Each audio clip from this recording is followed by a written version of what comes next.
Hello everyone, and welcome to week 6 of Bio 6601 Environmental and Biological Ethics.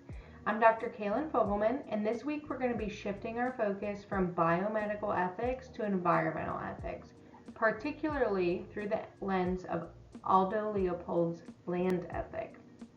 Environmental ethics applies the moral standards that we've discussed, concepts such as autonomy, beneficence, justice. Those things are being applied beyond human relationships, and we are now going to extend them to our relationship with the natural world. So we'll wrestle with questions like, should we conserve natural resources for future generations? Is it ever ethical to destroy ecosystems for economic gain? Do non-human entities, such as animals, plants, or ecosystems, have intrinsic moral value?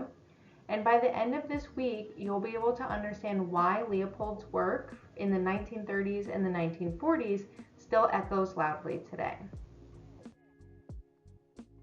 So what exactly is environmental ethics? At its core, environmental ethics applies our traditional moral principles to human-environment interactions.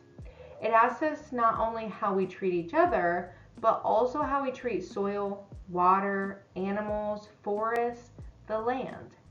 Some key ethical questions include, should we conserve resources, even if it means sacrificing immediate profits? Is it acceptable for industrial pollution to disproportionately harm certain communities? Should the extinction of non-human species be acceptable if it benefits humans? Should we conserve natural resources for future generations? Environmental ethics challenges us to rethink what community really means. And as Leopold will argue, it's a community that must include the land itself. Environmental ethics can be approached through three main lenses. We have anthropocentrism, which is a human-centered perspective. Here, the environment's value is measured only by its impact on people. Then we have biocentrism, which is the belief that all living things, not just humans, have intrinsic moral value. And then we have ecocentrism. This is the most holistic view, but it holds that the entire ecosystem, the biotic and the abiotic, the soil, the water, the plants, the animals, the humans, everything living and non-living is interconnected in the system, and all of it possesses ethical value. So Aldo Leopold's land ethic represents a profound move towards ecocentrism. It was arguing that we are not masters of the land, but we are members of it. So as Leopold wrote, the land ethic simply enlarges the boundaries of the community to include soils, waters, plants, and animals, or collectively, the land. The question of land ownership, what is land and who owns it, is a deeply philosophical one. John Locke argued in the 17th century that land becomes private property when someone improves it through labor, by farming it, building on it, or harvesting its resources. According to Locke, land was originally common to all. It became private when individuals transformed it through their work. Ownership was justified as long as enough land remained for others. But here's the catch. Locke lived in a world of about 500 million people. Today we live with over 8 billion. And plenty of land is no longer a reality. This sets up deep tensions between human entitlement to property and the ecological limits that we face today. So Locke believed that by mixing one's labor with nature, things such as planting crops, building homes, improving the soil, land then became private property of that individual that was pouring the labor into it. However, he did add an important ethical restraint to that. Only take what you can use without waste. At the time, this did seem reasonable, but in a modern, industrialized global society with resource scarcity, climate change, and biodiversity loss, Locke's assumptions about limitless land and abundant nature no longer hold.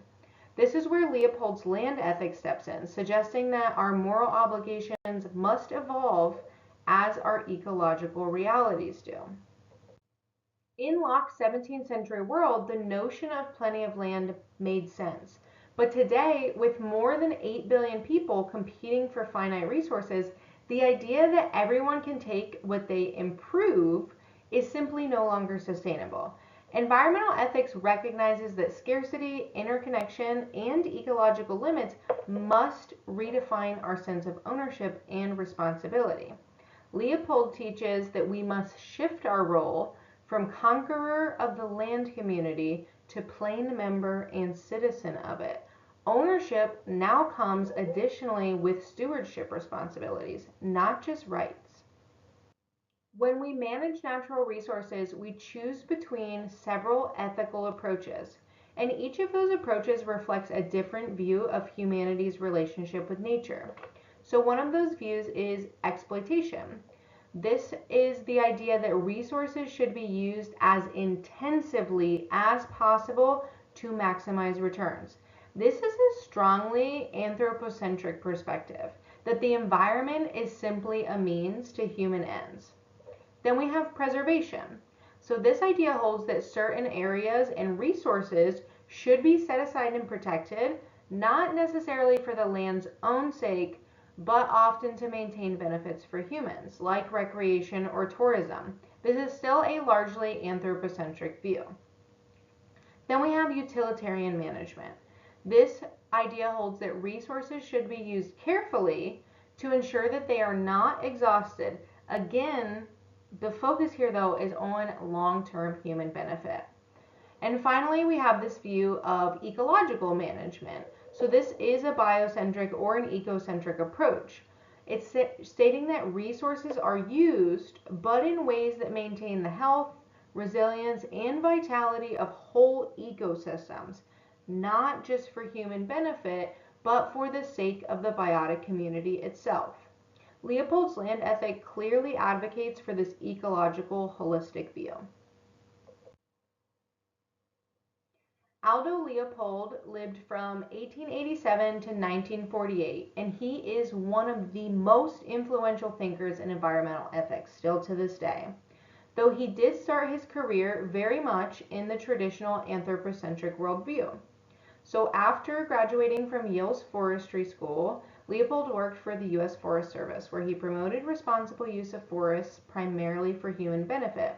But his experiences living and working in remote, wild areas slowly shifted his thinking.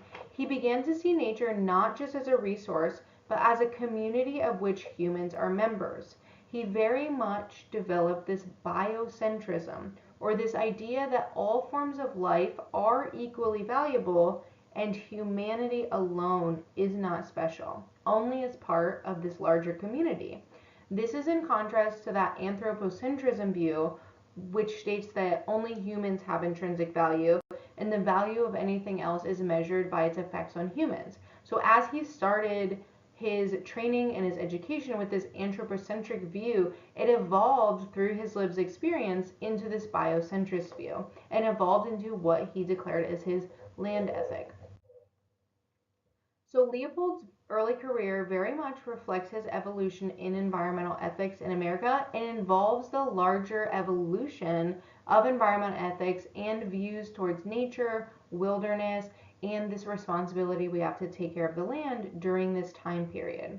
So Aldo Leopold did graduate from Yale Forest School in 1909, very much where he was taught anthropocentric views, but he took his first job with the U.S. Forest Service in Arizona and New Mexico territories. So by 1912, he was the supervisor of Carson National Forest in New Mexico. And by 1915, he began managing game and fish populations for the Forest Service.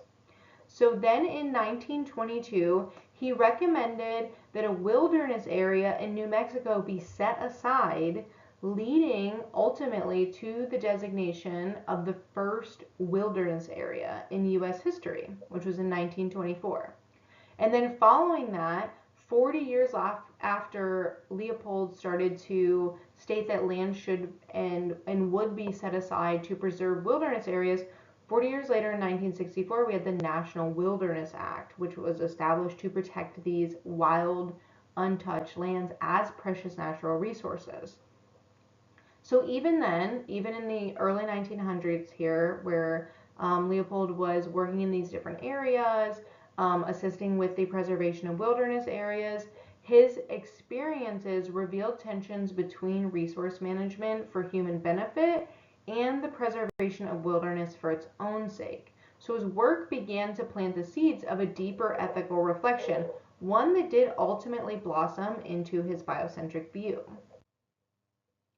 So that brings us to 1924, where Aldo Leopold was then transferred to Wisconsin to work at the Forest Products Laboratory.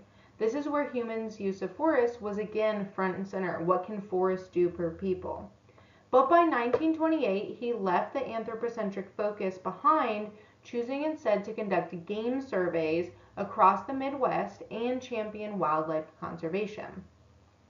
So by 1933, Leopold was appointed chair of the nation's first Department of Game Management. This was at the University of Wisconsin-Madison.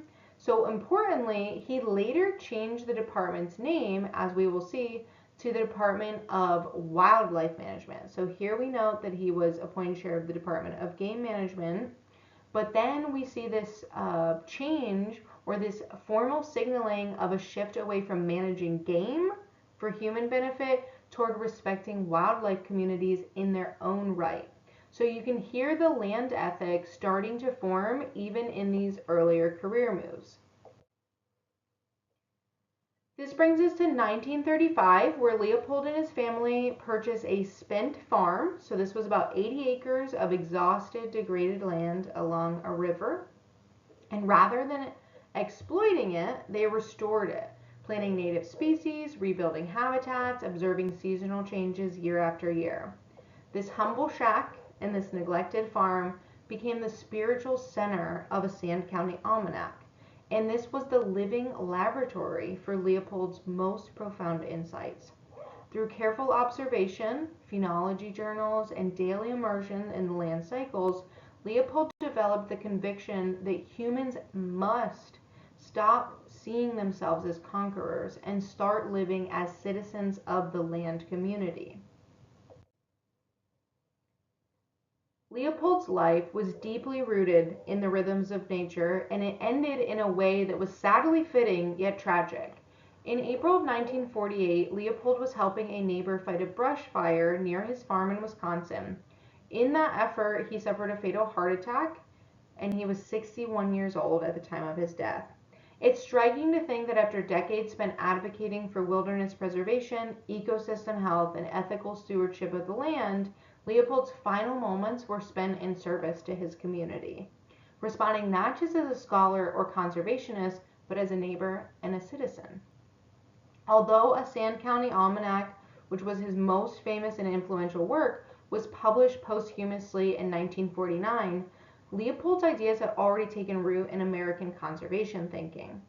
His death marked the loss of one of the great environmental visionaries of the 20th century, but his legacy lives on powerfully today, shaping how we think about land, community, and ethics in ways he could only have dreamed of during his lifetime.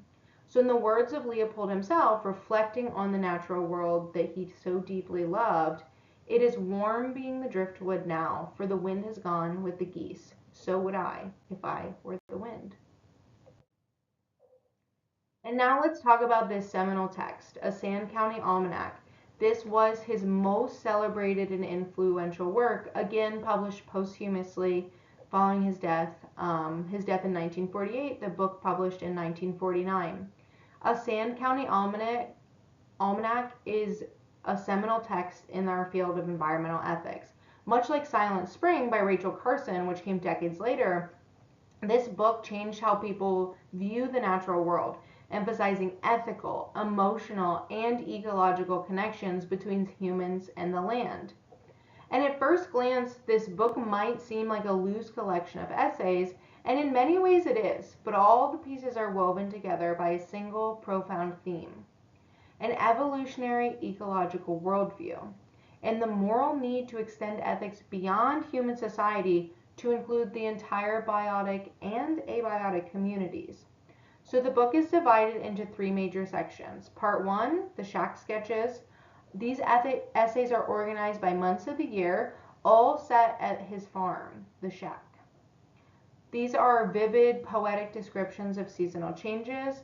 He shows the rhythms of land, plants, animals, and climate, and how intimately connected all of life is.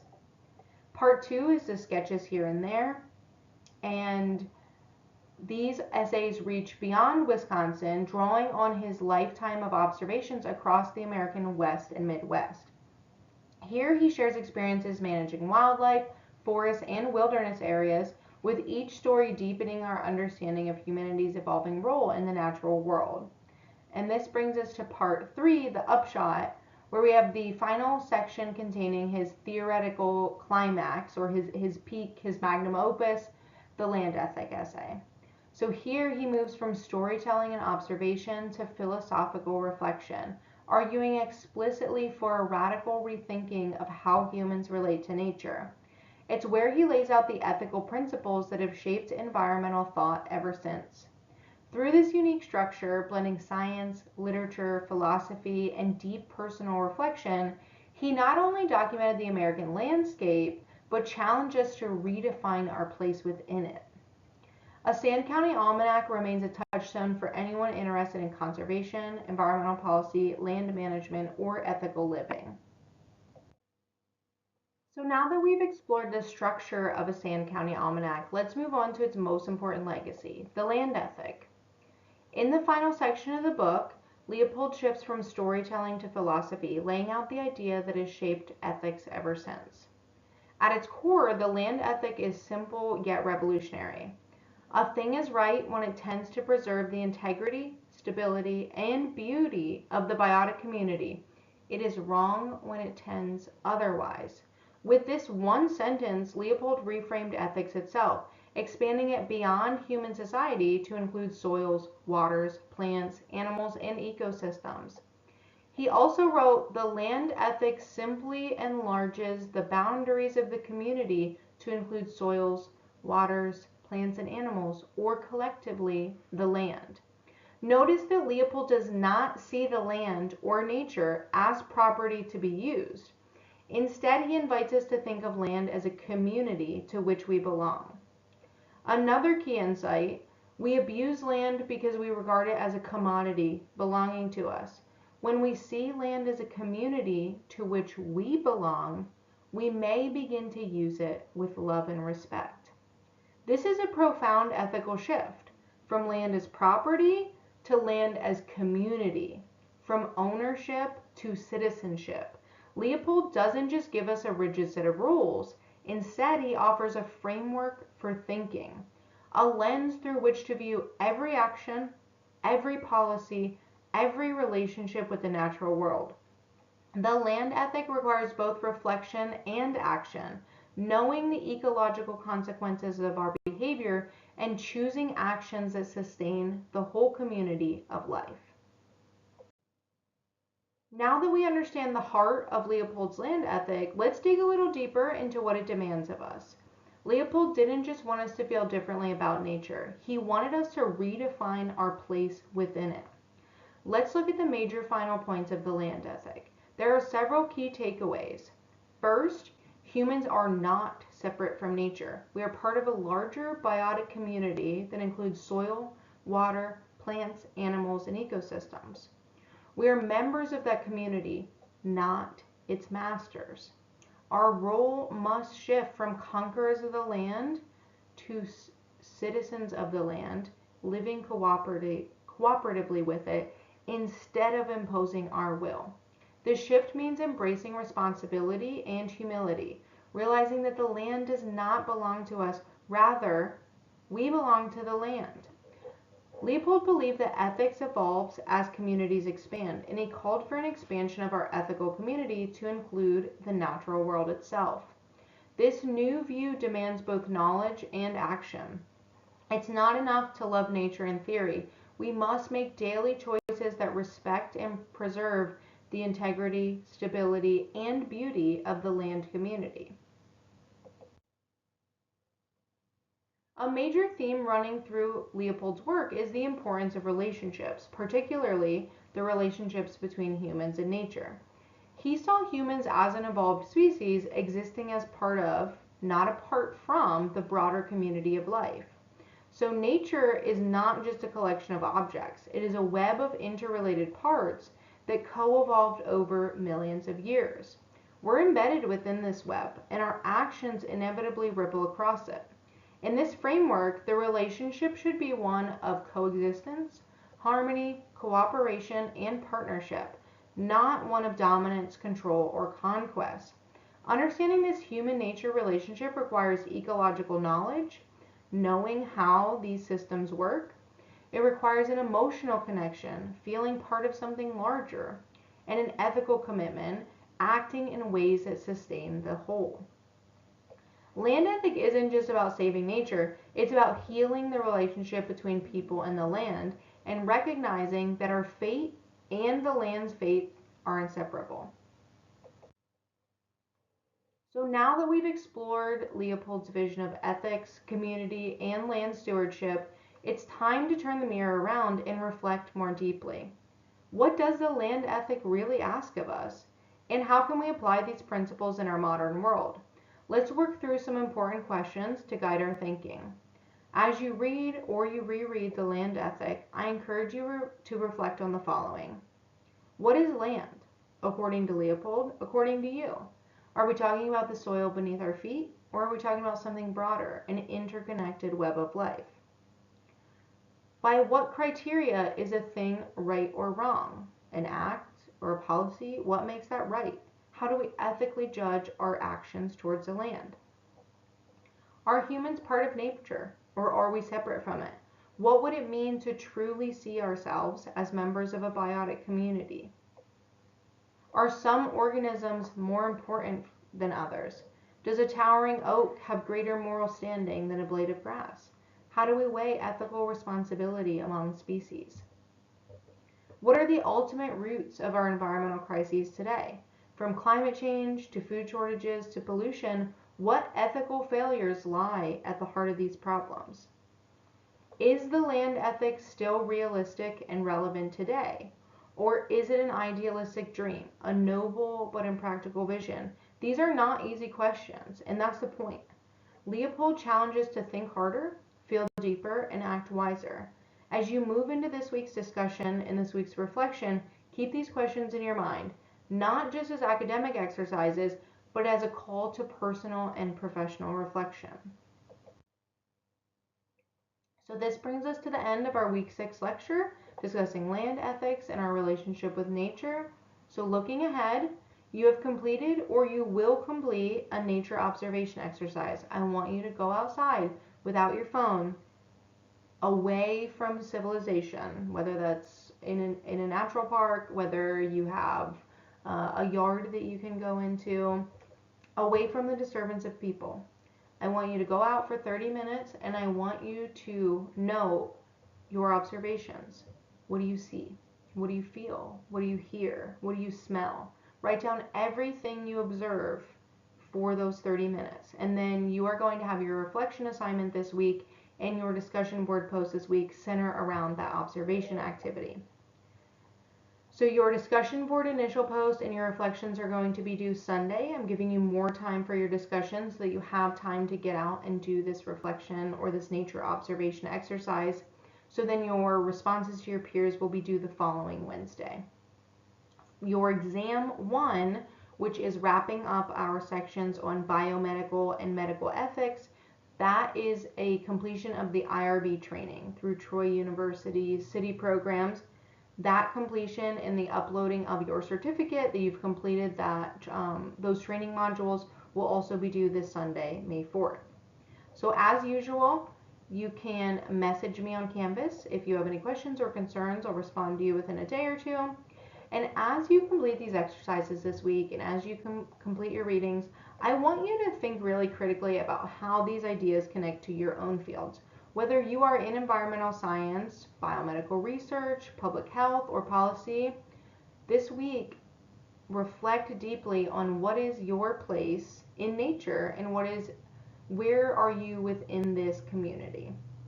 So I love hearing your thoughts. I'm looking forward to your discussion board and I'm interested to see how you connect with this material. Thank you all for your hard work and your thoughtful engagement, and I'll see you in the discussion boards.